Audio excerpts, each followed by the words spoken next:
सभी को नमस्कार और गुड इवनिंग। और मेरा नाम रोहित है, मैं एक शराबी हूँ।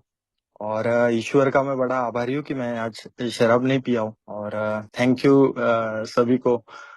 और थैंक्स टू गॉड कि आज का दिन मुझे देखने को मिला और एक ऐसे शख्स को जिनका आज बर्थडे इस दुनिया में लाया। मैं मतलब बहुत छोटा आदमी हूँ उनके बारे में बोलने के लिए, लेकिन फिर भी बोलूंगा हैप्पी बर्थडे बिल साहब, क्योंकि ये फेलोशिप आने के 86 इयर्स बाद ये फेलोशिप का मेरे को मैसेज मिला। थोड़ा ब्रीफ में बताऊंगा मेरा हिस्ट्री। 14 साल की उम्र में मैंने शराब पीना स्टार्ट किया था। और कभी ये सोचा भी नहीं था कि अपने आप को कभी अल्कोहलिक बोलना पड़ेगा, अभी अपने आप को कभी अल्कोहलिक स्वीकार करना पड़ेगा। वो एक लाइफ ऐसा था ना मेरा, कि बहुत कम उम्र में मैं काम भी करना चालू किया। बहुत कम उम्र में मेरे पास पैसा भी आना स्टार्ट हो गया। और चीजें जो है मेरे को मतलब रिस्पॉन्सिबल बनाती गई। जैसा पैसा आया और सिचुएशंस ऐसे आई कि थोड़ा फैमिली में फाइनेंशियल क्राइसिस हो गया था, तो एक बड़ा बेटा होने के नाते मेरे कंधों के ऊपर थोड़ा रिस्पॉन्सिबिलिटी आया, जिसकी वजह से मेरा एजुकेशन रह गया। और उसके साथ साथ शराब का भी आगमन हुआ मेरे लाइफ। पहली दफा शराब जब पिया था तब उसी दिन पता चल गया था मैं एक एबनॉर्मल हूँ। मेरे को ऐसा लगता था कि हम लोग 10-12 लोग पीने गए थे, जिसके अंदर मैं एक शराब पीने के बाद नॉर्मल जैसा बिहेव कर रहा था, मेरे को एंजॉय कर रहा था। और बाकी जो भी लोग मेरे साथ में थे, वो कोई वॉमिट कर रहा था, कोई क्या कर रहा था। उस दिन मेरे वर्ड्स लेकिन बहुत अलग। मेरे को ऐसा लगता था कि ये क्या ना, बच्चे ही अभी तक, मैं एक एडल्ट मैन हूँ, मुझे भी आ, बहुत सारी चीजें समझ में आती है। किन बच्चों के साथ मैं पीने आया, लेकिन वो मेरी उम्र के, मुझे ऐसा लगता था मैं उनसे अलग हूँ। कहीं ना कहीं वो शराब स्टार्ट हुई और 2-3 साल के टाइम पीरियड में वो बढ़ना स्टार्ट हुई। और पहले तो मैं सोशली पीता था, 15 दिन 1 महीना ऐसा कोई फिक्स नहीं रहता था मेरा। लेकिन 3-4 साल के बाद में एक बियर के पॉइंट पे रोज पीने लग गया। मैं कॉलेज के टाइम पे था। पर्सनैलिटी का भूत सवार था मेरे ऊपर। पर्सनैलिटी बनाएंगे तो बहुत सारी चीजें अच्छी होगी, ये होगा, लोग देखेंगे मुड़ मुड़ के। ये सारी चीजें मैं इसलिए बता रहा हूँ ना कि कैसा पहले से ही मतलब अंदर से ये था कि मेरे को लोगों को कुछ तो भी दिखाना है। और उस चक्कर में ये मैं दारू पीता था। और वो फैंटेसी में महसूस कर पाता था, मुझे बहुत अच्छा लगता था। वो फैंटेसी में देख सकता था शराब पीने के बाद। और ऐसा मेरा शराब बढ़ता गया। फर्स्ट वार्निंग मेरे को तो पहला दिन ही मिला था। सेकंड वार्निंग मेरे को 2013 में मिला, जहाँ पे मेरा एक एक्सीडेंट हुआ। और लगभग मेरा हाथ पैर 2.5 महीना में हॉस्पिटल में था। और कमाल की बात ये थी ना कि वो एक्सीडेंट जब हुआ, वो एक्सीडेंट में 4-5 लोग हम लोग इन्वॉल्व थे। एक था जिसने गाड़ी ठोका, एक था जिसको ठोका, और 4 लोग थे जिसको ठोका। उसमें से मैं अकेला बच गया, बाकी तीन ऑन द स्पॉट गए थे। मतलब हॉस्पिटल में हम लोग को जब भर्ती किया तो मेरे अकेले को अंदर लिया, बाकी सबको पोस्टमार्टम के लिए भेज दिया गया। उसमें ताजुब की बात यह है ना कि वो बाकी के 3 लोग नशा नहीं किए हुए थे और मैं अकेला नशा किया हुआ था जब वो एक्सीडेंट हुआ था। और उस दिन शराब के ऊपर और अच्छा मेरा विश्वास बैठ गया कि ये लोग मेरे जैसे अगर पिए बिए रहते तो शायद ये बच जाते। क्योंकि आदमी चंट हो जाता है दारू पीने के बाद, और मैं दारू पिया था इसलिए मैं चंट था वो टाइम पे। मैं चीजें महसूस कर पाया और मैं बच गया। तो दारू की तरफ वो जो पॉजिटिविटी था ना, मेरे को बहुत लोग बोलते थे कि यार ये मत पी, ऐसा होएगा। मैं मानने को तैयार नहीं था कि दारू ने ऐसा ये किया था ना। हमारे यहाँ पे बोलते हैं ना, अल्कोहल इज सब्टल फो, एक सूक्ष्म शत्रु। मतलब मेरे को कभी समझ में ही नहीं आया कि ये, मैं उससे प्यार करता था। और दोस्तों मैं वहां से और कॉन्फिडेंस बढ़ गया।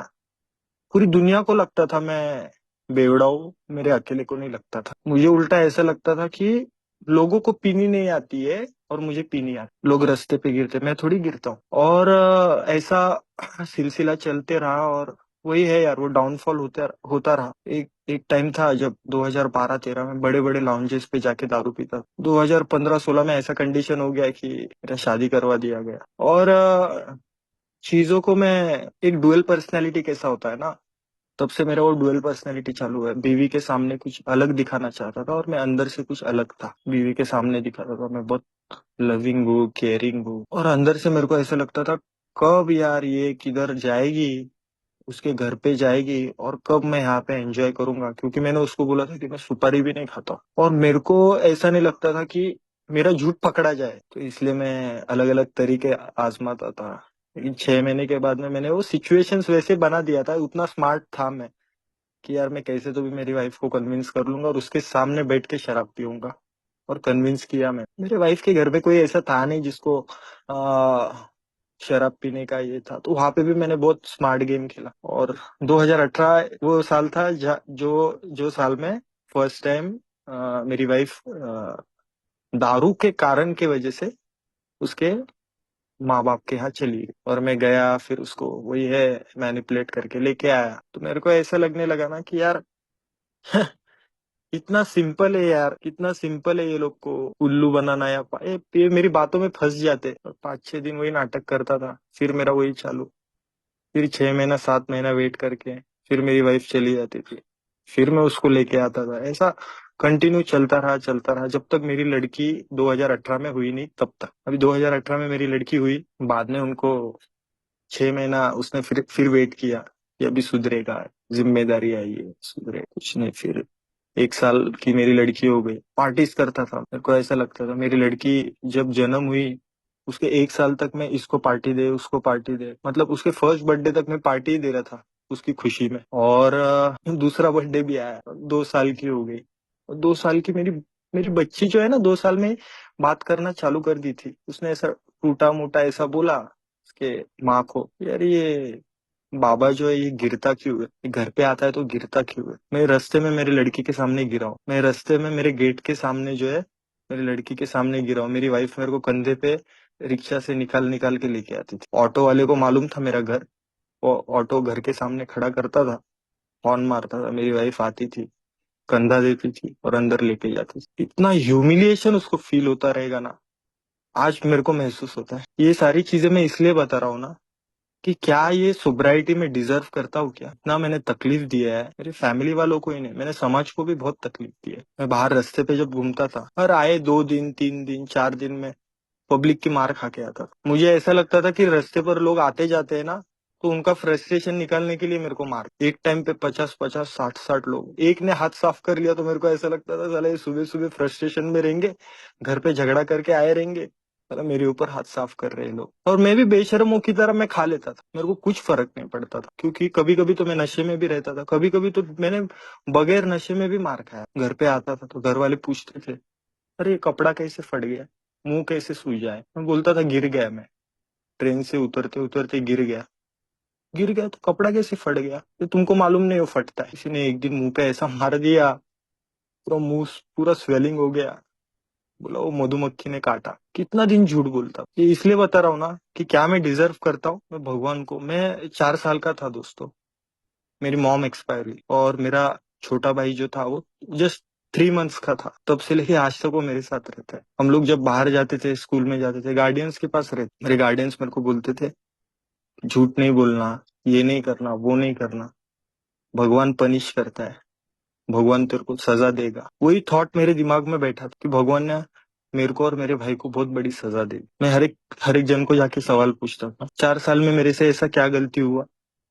मेरा छोड़ दो, 3 साल 3 महीने का मेरा भाई था, उससे क्या गलती हो गया कि भगवान ने इतना बड़ा पनिशमेंट दे। बहुत दर्द होता था जब मैं स्कूल में जाता था, जब हमारा ओपन हाउसेस होते थे, सबके पेरेंट्स आते थे, और जब ये इंसिडेंट होता था ना मेरे साथ, तो मेरे को वो भगवान के ऊपर रिजेंटमेंट आता। वो टाइम पे मेरे को ऐसा हमेशा लगता था कि ये लोग बोलते भगवान है, ये लोग बोलते भगवान ने पनिशमेंट दिया है, मतलब क्या किया है यार हम लोगों ने। बहुत सारे इंसिडेंसेस मेरे लाइफ में ऐसे भी हुए ना, जहाँ पे मेरे को लगता था कि लोग ऐसे भी बोलते थे कि "हम्म, भगवान तुम्हारी देखभाल करेगा", लेकिन गार्डियंस के पास रहता था तो कुछ चीजें नजर आती थी, जब हमको लगता था कि यार काश मेरी फैमिली भी। मेरे फादर जो थे, वो जब मेरी मॉम एक्सपायर हुई उसके बाद में उनको भी वो एक ट्रॉमा में चले गए थे, वो बॉम्बे में रहना ही नहीं चाहते। तो वो टूर, आज मैं जैसे जॉब करता हूँ ना, वैसे वो एक अच्छी कंपनी में टूर पे रहते थे, कभी नेपाल कभी इधर उधर, हम लोग इधर हमारे गार्डियंस के पास रहते थे। तो कभी मतलब ऐसा सपोर्ट महसूस ही नहीं होता। ऐसा लगता था ना कि साला यार हमको क्यों जिंदा रखा। और ये जो सोच थी ये कहीं ना कहीं एक पॉजिटिव भी सोच थी कि रोहित तू ऐसे सिचुएशन से आया है। मैं 10 साल 11 साल की उम्र में ये सारी चीजें सोचना चालू किया था कि अभी मेरे को जो है, मैं कैसा भी रहूं, मेरे मेरे को और मेरे भाई को आगे बढ़ना। लेकिन वो जो मेरा विचार था ना, वो अध्यात्म से एकदम दूर चला गया था कि भगवान कुछ नहीं करेगा इसमें। और जो है, ऐसा मेरा चलता रहा। और मैं देखता हूँ ना कि एट द एज ऑफ 13 या एट द एज ऑफ 14, अ, जैसा कि दारू आया लाइक, और दारू आने के बाद ये विचारों को और उसने भड़का दी। जो मैं अकेलापन, जो लोनलीनेस जो था, वो मेरा दूर चला गया, क्योंकि मेरे को जो है ना एक सपोर्ट मिल गया, एक आधार मिल गया, एक रिलैक्स होने के लिए बोलते हैं ना। एक वो जो इफेक्ट था, जो हमारा किताब में बोलता है कि effect is so elusive that I can not differentiate true from the false. मैं हर एक सच्ची बात को मैं झूठी मानता था, और झूठी बात को मैं सच मान लेता था। और इस चक्कर में मैं वो जो मेरा एक सोच था कि यार भगवान नहीं है, ये नहीं है, वो नहीं है, तो मैं शराब पीता था। शराब पीने के बाद में जैसा कि मेरा ये जो ओवर जब होने लग गया, तो ये विचार भी मेरे बढ़ने लग गए। और ये विचार जैसे जैसे मेरे बढ़ने लग गए, तो अब एक एक मैच्योर्ड उम्र तो था मेरा, एक 18-19 साल में। और एक मैच्योर्ड उम्र में मैं बहुत बहुत ज्यादा उसके ऊपर ठाम हो गया कि यार मैं जैसा सोचता हूँ वो ही सही है। कर्मा में बिलीव करना, ये सारे प्रिंसिपल्स में मैं बिलीव करने लग गया था। मैं एक नास्तिक आदमी होता है ना, वो बन गया था। एक 1% की भी आस्था नहीं थी मेरे अंदर। मेरे कॉलेज के दोस्त, हम लोग पूरे इंडिया में जितने भी ये जो है तीर्थ क्षेत्र है, रिलीजियस प्लेसेस है, वहां पे जाते थे। सब लोग अंदर जाते थे, मैं बाहर बैठ के दारू पीता था। बाहर किधर तो भी एक जगह देखता था, उधर दारू पीता था, और वो भगवान को जाके कोसता था। मैं ऐसा भी किया हूँ। मैं रात को जब फुल टाइट होके आता था, वो मंदिरों के सामने जोर जोर से चिल्लाता था, अगर तू है तो ये मूर्ति हिल जाएगी, ये होएगा, वो होएगा। लोग रास्ते पे देख के हंसते थे मेरे ऊपर, कौन पागल आ गया। मेरे अंदर इतना दर्द भरा हुआ था ना दोस्तों, कि मैं मतलब बोल भी नहीं सकता। हमेशा एक वैक्यूम रहा है मेरे अंदर, और वो वैक्यूम जो है ना, वो शराब ने पूरा कर दिया। वो वैक्यूम पूरा शराब ने भर दिया। तो मैं अपने मतलब इतना खाली खाली रहता था। मेरे को हमेशा लगता था कि यार अपने साथ कुछ तो भी गलत हुआ है। और दोस्तों, ऐसा करते करते मैं मेरे जो भगवान जो था ना, उसको एकदम लंबा कर दिया मेरे से। मेरा और मेरे भगवान का रिश्ता, रिश्ता नहीं बोल सकता हूँ, मतलब कुछ था ही नहीं, कुछ भी नहीं बचा था। मतलब अगर मेरे सामने कोई भगवान नाम निकालेगा तो भी मेरे को चिढ़ आती। और मैं जब ए में आया, तब सबसे पहला वर्ड ये निकला कि मेरा नाम फलाना फलाना है, और मैं एक शराबी हूँ, और आज भगवान की कृपा से आज मैं दारू नहीं पिया हूं। दोस्तों, आप सोच सकते हैं कि मेरे को कितना डिफिकल्ट हुआ रहेगा। मैं बोलता था मेरे लिए नहीं चलेगा ये भी, लेकिन मैं ऐसी सिचुएशन में, ऐसे कंडीशन में ए में आया था ना, जहाँ पे मेरा सब कुछ चला गया था।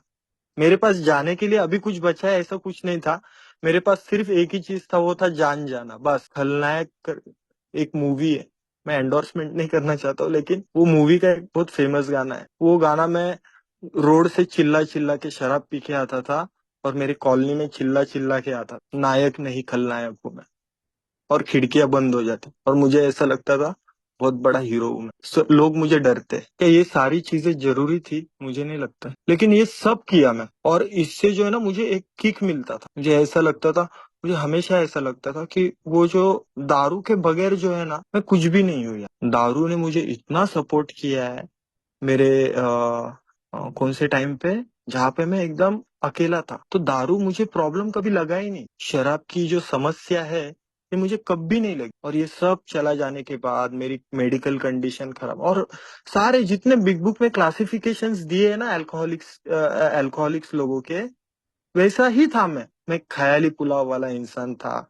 कुछ समय रोकने के बाद मेरे को ऐसा लगता था कि मैं अभी नियमित मात्रा में पी सकूंगा। मैं अपने आप को बड़ा इंटेलिजेंट समझता था। मैं वो क्या बोलते हैं, मैनिक डिप्रेसिव, वो भी था मैं। सनकी, अभी अभी 5 मिनट पहले अच्छा था यार। मेरे घर वाले, मेरी वाइफ चौंक जाती थी, अभी 5 मिनट पहले तो अच्छा था, साला इसको किसने क्या बोल दिया, गया दारू पीने। मैनिक डिप्रेसिव, सारे चीजों में मैं क्लासिफाई किया।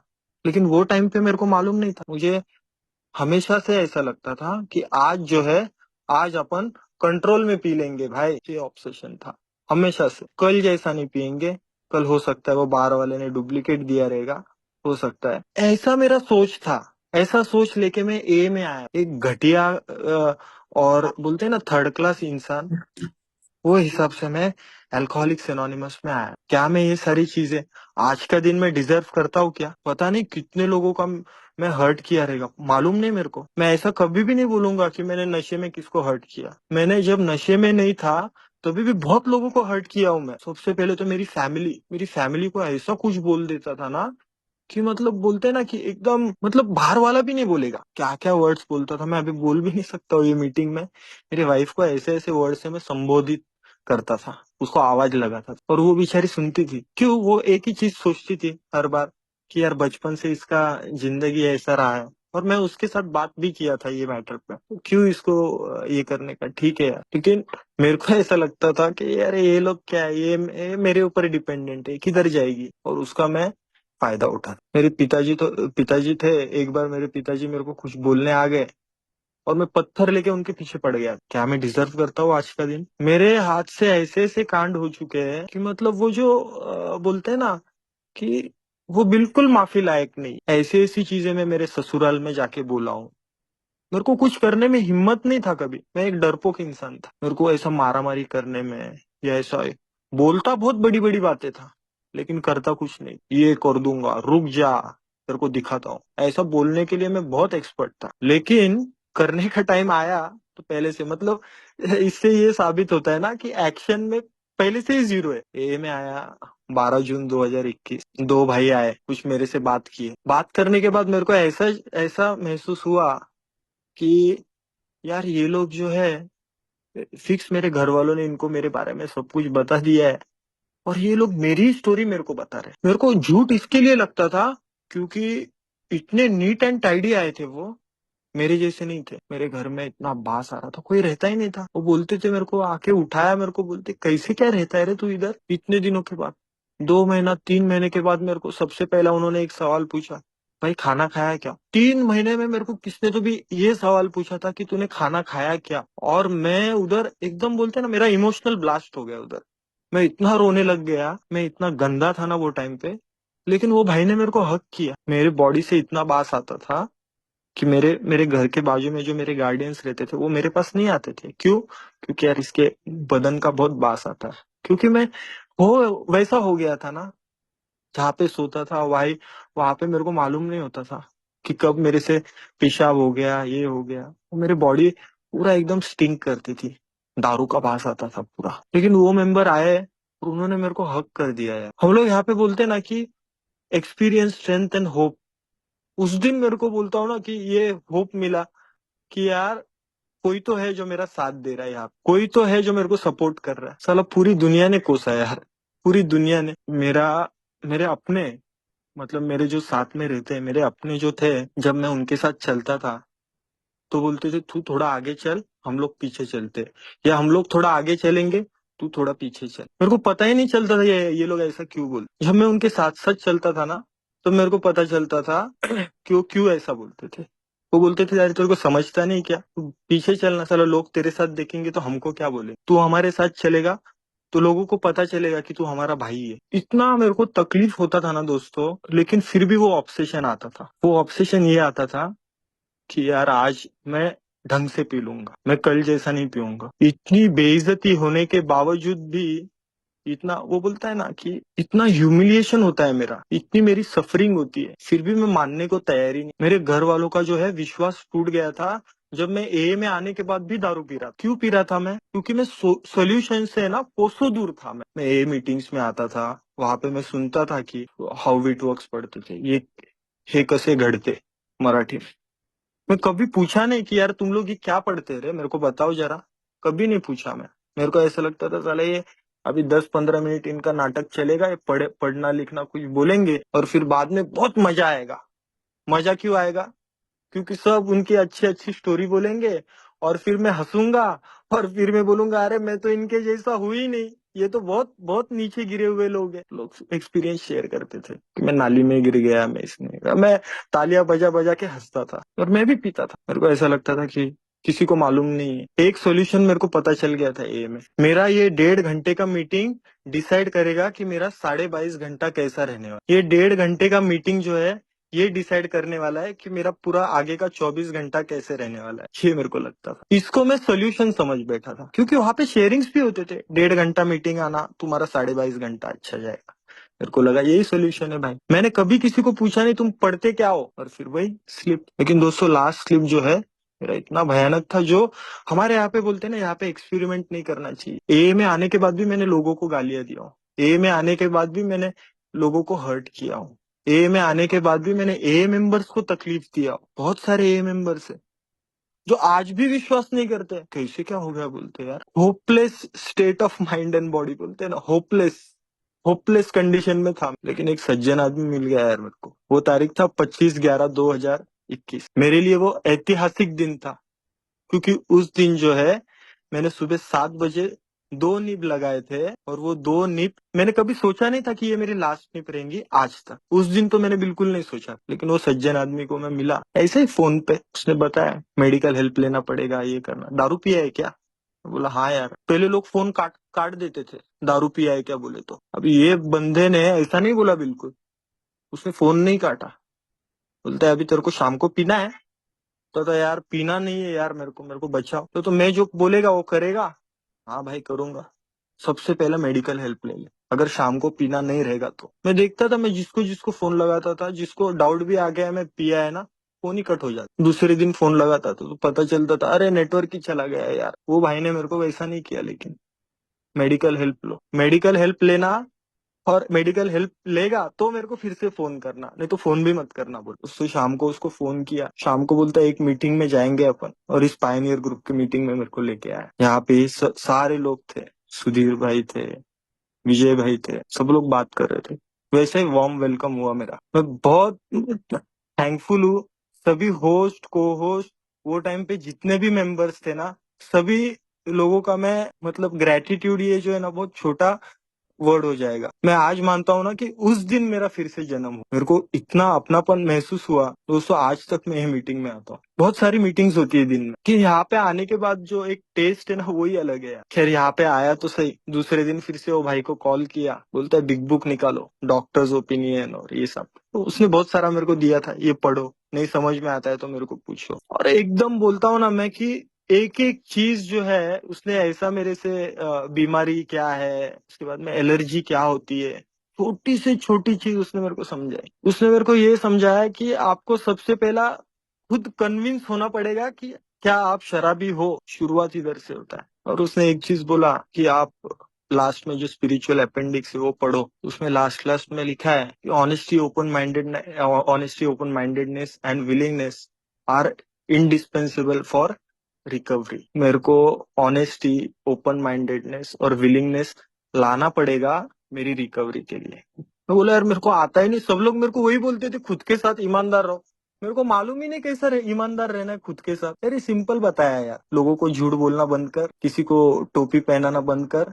तेरे को ऐसा लगता है कि लोग पागल है तो वो भूल जा, और हो सके तो एक ऑनेस्ट इंसान बन के रहे। अपने आप के साथ ऑनेस्ट हो जाएगा। तो दोस्तों उस दिन से मैं ऑनेस्टी से थोड़ा बहुत बात करने लग गया।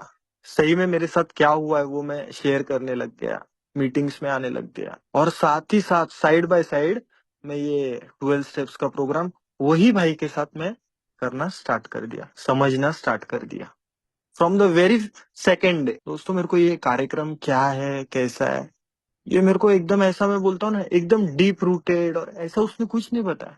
बोलता है बहुत सिंपल है यार, आपको जितने डायरेक्शंस बोले ना उतना सिर्फ आपको करना है। और मैं जैसा नया था ना, मैं बहुत क्वेश्चंस करता था, ये ऐसा है तो ऐसा क्यों है, ये वैसा है तो। वो बोलता था तुम डायरेक्शंस फॉलो करो, भगवान तुमको देगा। भगवान को मानने के लिए रेडी नहीं था, लेकिन वो हालत मेरा ऐसा था ना कि मैं वो करो या मरो वाली स्थिति में था। वेरी सिंपल बताया उसने, तूने माना कि तू पावरलेस है, तेरी लाइफ अनमैनेजेबल है, तूने एक पावर लिया स्टेप 2 में, अभी तीसरे कदम में वो भगवान को काम तो करने दे कि अभी भी खुद की चलाएगा। Very simple. मेरे को ऐसा लगता था अभी मैं कैसे मोड़ू, क्या मोड़ू, कुछ नहीं, तेरे को समझ में आएगा, तू अपने बारे में लिख।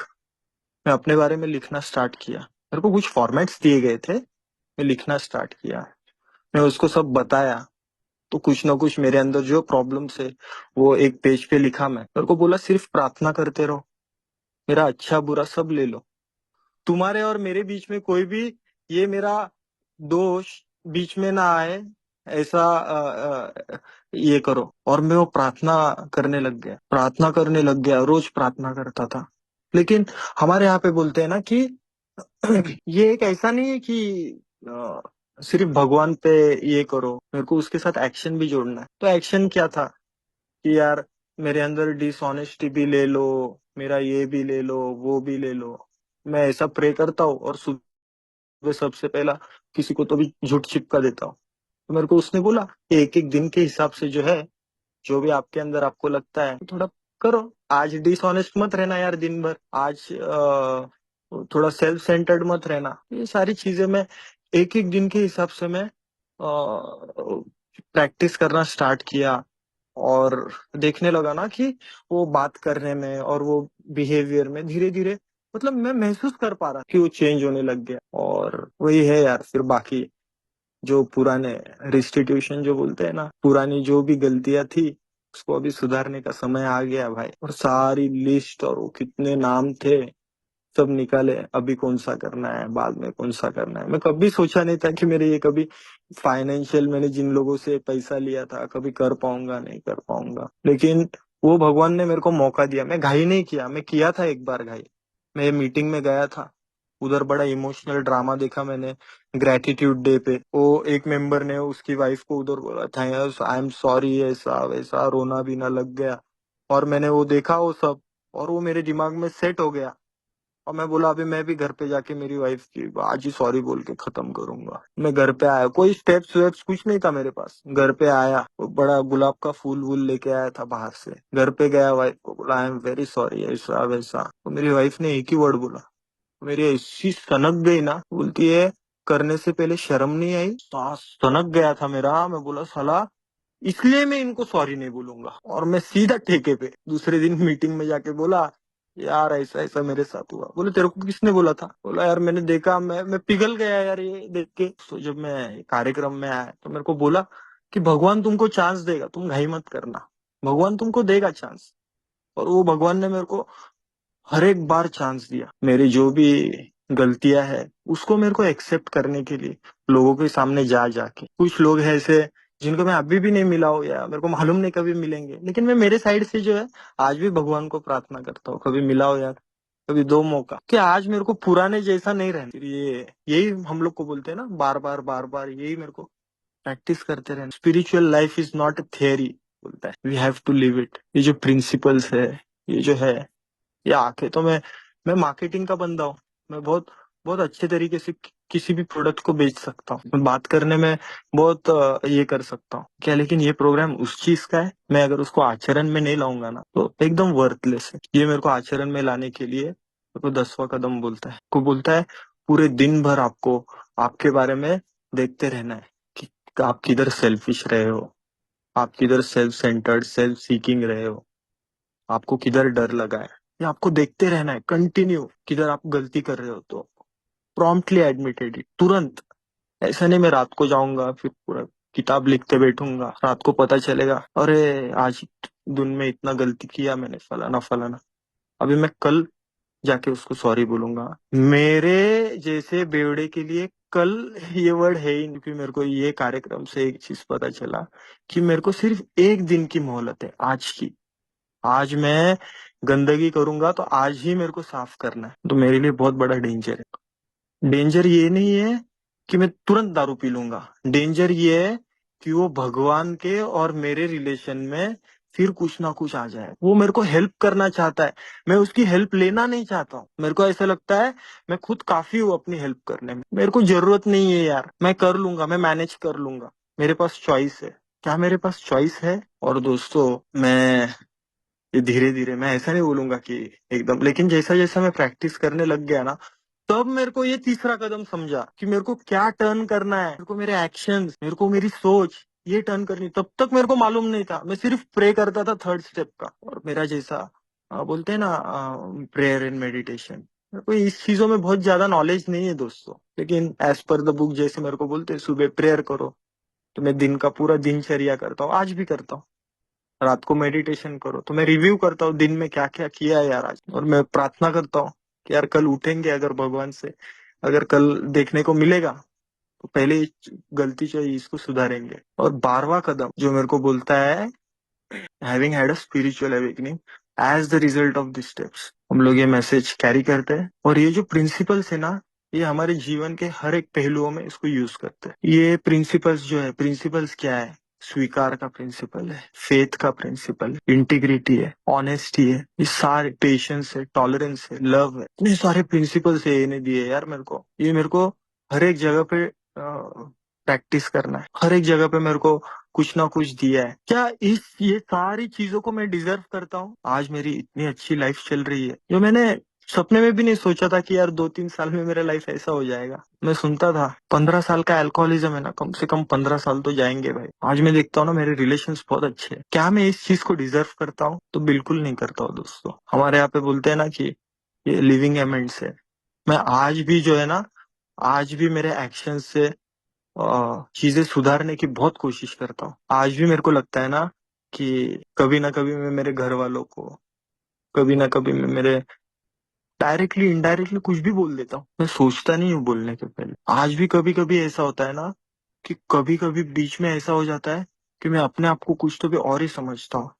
एक ही लैंग्वेज में बोलते हैं अपने आप को भगवान समझना, और उधर मैं फंस जाता हूँ। फिर किसी को, भाई को फोन लगाओ या अपना जो मार्गदर्शक या दोस्त है उसको फोन लगाओ, फिर वो बताता है, फिर समझ में आता है कि मैंने क्या गलती किया। मेरे को ऐसा लगता था ना कि ये 12 कदम करने के बाद मेरे सब प्रॉब्लम सॉल्व हो जाएंगे, लेकिन दोस्तों ऐसा नहीं है। आज भी मेरे पास बहुत सारे प्रॉब्लम्स हैं, लेकिन आज जो वो प्रॉब्लम्स की तरफ देखने का मेरा जो नजरिया है ना, वो मैं बोल सकता हूँ ना कि 100% बदल चुका है। आज मेरे को एक चीज लगता है कि मैं कभी परफेक्ट नहीं हो सकता। मेरे को पहले ऐसा लगता था कि मैं कब परफेक्ट होऊंगा यार। आज मेरे को इतना सेवा का मौका देते, मैं अपने आप को बहुत यूजलेस फील करता था। आप लोगों ने मुझे सर्विस का मौका दिया, सारा मतलब जो है, क्या मैं इस चीज को डिजर्व करता हूँ क्या? तो मैं बिल्कुल नहीं करता हूँ। ये सिर्फ और सिर्फ भगवान की कृपा है मेरे ऊपर कि आज मैं जिंदा हूँ यहाँ पे, और मुझे बहुत खुशी होती है कि ये बात बताने के लिए। आज मैं एक यूजफुल इंसान बन गया हूँ। आज मैं एक जिम्मेदार बाप बन गया हूँ। आज मेरे को मेरी रिस्पॉन्सिबिलिटीज पता चलने लगी है। आज मेरे को वो सुसाइडल थॉट्स नहीं आते। मेरे को ऐसा लगता है ना कि यार मैं क्या सोचता था, कितना स्वार्थी हो गया था मैं। मेरे को सुसाइड करने के थॉट्स आए थे। मैं एक बार मेरी जान छुड़ा दूं, बाकी फिर मेरे घर वाले भाड़ में जाए। मैं कभी नहीं सोचा था कि उनके ऊपर क्या बीतेगी। इतना स्वार्थ ने मेरे को अंधा कर दिया। क्या मैं डिजर्व करता हूँ? तो बिल्कुल नहीं। ये सिर्फ और सिर्फ भगवान की कृपा है। मैं बोलते लास्ट में ये बोलूंगा, जिन जिन लोगों ने मुझे यहाँ पे सर्विस का मौका दिया उनका विशेष आभार है, क्योंकि मेरे को बोला गया था कि आप थोड़ा इसमें आ जाओ, थोड़ा सर्विस में आ जाओ। ईश्वर का बड़ा आभार है कि यहाँ पे मेरे को बिठाया आपके साथ, वो विजडम दिया, वो ताकत दिया। मेरे फैमिली का आभार है कि मेरे को आज भी इतना सपोर्ट करते हैं। कौन सपोर्ट करता है यार? मैं देखता हूँ मतलब 2 महीना, 3 महीना, 1 साल संभाल लिया बच्चे को, डाल देते किधर। मेरे को संभाला इन लोगों ने, मतलब जब तक उनको बेर हो रहा था तब तक तो संभाला। उसके लिए मैं फैमिली का भी आभार है, मेरा होम ग्रुप है, उन सभी भाइयों का मैं आभार हूँ। मेरे को बहुत सपोर्ट करते हैं यार, मेरे को सपोर्ट करते हैं, प्यार करते हैं, मेरे को फोन करते हैं। कोई मेरे, मतलब मेरे एकदम नजदीक वाले जिनको मैं समझता था वो भी मेरे को इतना फोन नहीं करते, या इतने मेरे से कांटेक्ट में नहीं रहते। इतने मेरे फेलोशिप वाले लोग रहते हैं, इतने दूर है। मैं यहाँ पे मीटिंग में ऐसे बहुत सारे लोग हैं जिनको मैं मिला भी नहीं हूँ, लेकिन मेरी बहुत अच्छी जमती है उनके अंदर। उनके साथ जो वेवलेंथ मेरी जमती है ना, बहुत अच्छी जमती है। ये भगवान की कृपा है मेरे ऊपर। ये इसको बोलते हैं ना grace of God, sobriety by the grace of God. मैं कभी नहीं, मैं सपने में भी नहीं सोचा था कि एक बंदा दिल्ली में बैठा है और उससे मैं बात करूंगा। कभी मैं सपने में भी नहीं सोचा था कि एक बंदा कलकत्ता में बैठा है, उसमें उससे मैं बात करूंगा। मैं कभी ये नहीं सोचा था कि भोपाल में एक बंदा बैठा है, उससे मैं 1-1 घंटा बात करूंगा। ये मेरे लिए ग्रेस है, ये मेरे लिए ईश्वर की कृपा है। तो थैंक यू, आप लोगों ने मेरे को इतना सपोर्ट किया। मैं आज ये भी भूलूंगा कि आप लोग ही है जिसकी वजह से मैं आज जिंदा हूँ। थैंक यू सो मच, मुझे बोलने का मौका दिया। आप सब लोगों ने शांति से सुना। थैंक यू सुधीर भाई, थैंक यू एवरीवन।